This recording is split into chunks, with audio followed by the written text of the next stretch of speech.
Hello नमस्कार मेरे प्यारे सभी रामलाल श्यामलाल मोहनलाल आप सभी का स्टार परिवार में बहुत बहुत स्वागत है।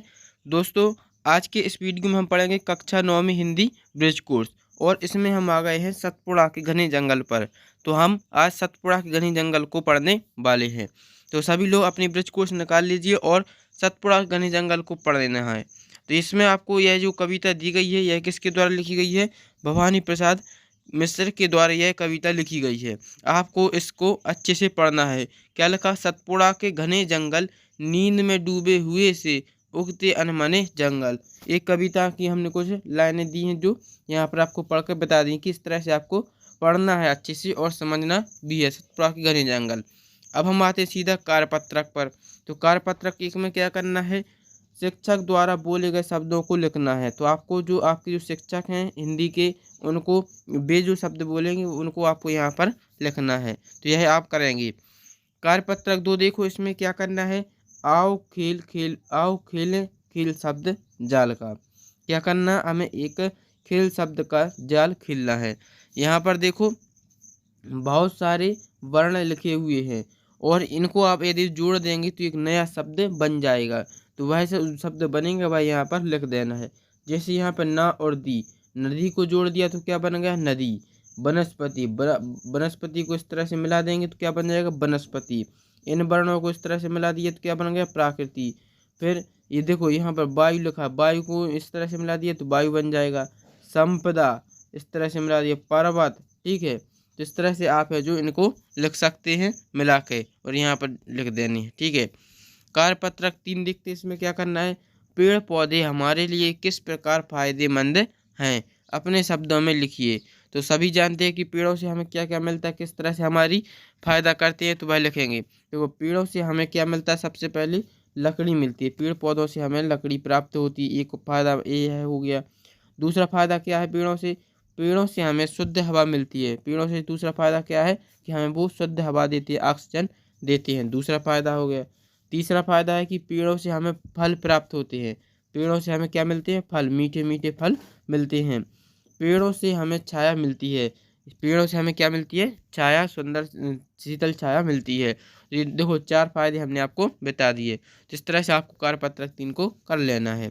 अब 3 का खा देखते हैं। कार्यपत्रक 3 का खा, हमें अपने पर्यावरण को सुरक्षित रखने के लिए क्या क्या कदम उठाने चाहिए। पूछा गया कि हम अपने पर्यावरण को किस तरह से सुरक्षित रख सकते हैं, विस्तार से हमें समझाना है। तो देखो इसको आंसर लिखते हैं। क्या है पहला? क्या है पहला कदम? क्या है कि हमें पेड़ पौधों को अधिक लगाना चाहिए। हमें पेड़ों पौधों को अधिक लगाना चाहिए जिससे हमें ज़्यादा से ज़्यादा फायदा हो। इसे हमें पेड़ पौधों को अधिक संख्या में लगाना चाहिए। दूसरा फायदा क्या है? दूसरा फायदा है कि हमें पेड़ों को सुरक्षित रखना चाहिए। पहला क्या है कि हमें अधिक से अधिक लगाना चाहिए। दूसरा फायदा है कि हमें पेड़ों को सुरक्षित रखना चाहिए। और तीसरा फायदा क्या है कि हमें पर्यावरण के प्रति लोगों को जागरूक करना चाहिए। जो लोग हैं जो पर्यावरण के प्रति जागरूक नहीं है उनको हमें क्या करना है? जागरूक करना है। उनको पर्यावरण का महत्व बताना है कि किस तरह से पेड़ पौधे हमारे लिए फायदेमंद है। क्योंकि वे जागरूक होंगे तो पेड़ पौधों को नहीं काटेंगे, उनको अधिक संख्या में लगाएंगे, उनको सुरक्षित रखेंगे। चौथा फायदा ये है कि हमें गंदा पानी, केमिकल नदियों में प्रवाहित नहीं करना चाहिए। गंदा पानी या फिर केमिकल यदि हम नदियों में प्रवाहित कर देते तो पानी कैसा हो जाता है? अशुद्ध हो जाता है। उसमें कई तरह की फिर बीमारी होने लगती है। यदि वह पानी कोई जानवर पीता है तो वह बीमार हो जाएगा। तो इसलिए हमें गंदा पानी और केमिकल नदियों में प्रवाहित नहीं करना चाहिए। तो ये थी हम पर्यावरण को इस तरह से सुरक्षित रख सकते हैं। अब देखो कार्यपत्रक 4, इसमें क्या करना है? निम्नलिखित शब्दों के अर्थ लिखना है, अर्थ लिखने हैं और वाक्य बनाने हैं। कैसे लिखेंगे? जैसे निर्झर, निर्झर का अर्थ क्या होता है? झरना। निर्झर का अर्थ क्या होता है? झरना। वाक्य बन जाएगा निर्झर से कि निर्झर बहता रहता है, यानी झरना बहता रहता है। तो वाक्य क्या बन जाएगा? निर्झर बहता रहता है। जंगल, जंगल का अर्थ होता है वन। वन का वाक्य बनाएंगे तो क्या बन जाएगा? जंगल में वन्य प्राणी रहते हैं।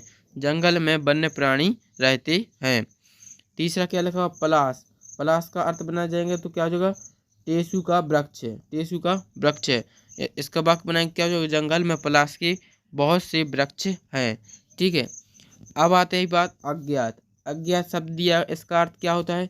जिसे हम जानते नहीं है उसे बोलते हैं हम अज्ञात। ठीक है। जिसका वाक्य बन जाएगा क्या हो जाएगा? चोर कौन है? यह अभी अज्ञात है। चोर कौन है यह अभी अज्ञात है। जो भी अपन को जैसे ये समझ में नहीं आ लिखाई समझ में नहीं आ रही तो जो हम बोलते हैं उसको आप सुनकर लिख लेना, ठीक है। फिर आगे देखेंगे क्या लिखा है। दूर्वा, दूर्वा यानी क्या होता है, घास का नाम। दूर्वा यानी घास का नाम होता है। इसका वाक्य बनाएंगे तो क्या हो जाएगा, गणेश जी की पूजा दूर्वा से की जाती है। आप सभी देखते होंगे जब अपने घर में पूजा होती है तो पंडित जी बोलते हैं कि दूर्वा लाओ, यानी दूर्वा है जो गणेश जी की पूजा करते हैं तो दूर्वा लाते हैं। इस तरह से वाक्य बना लेना है।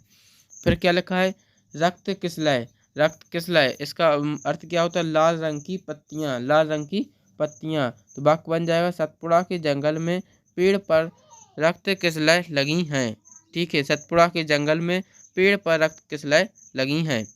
उगते, उगते का अर्थ क्या होता है, उम्मीदें। उगते का अर्थ क्या होता है, उम्मीदी, यानी वह उगते हुए बाहर निकले, वह उगते हुए बाहर निकले। पंछी, पंछी का अर्थ है पक्षी, पंछी का अर्थ क्या होता है, पक्षी। पंछी आकाश में उड़ते हैं, यहाँ पे पक्षी नहीं लिखना, क्या लिखेंगे, पंछी आकाश में उड़ते हैं, क्योंकि पंछी का वाक्य बनाना है। तो पंछी आकाश में उड़ते हैं। हरित, हरित का अर्थ होता है हरियाली। वाक्य बनाएगा तो क्या बन जाएगा, जंगल में हरित क्रांति फैली है, जंगल में हरित क्रांति फैली है। तो इस तरह से आपको वाक्य बनाने हैं।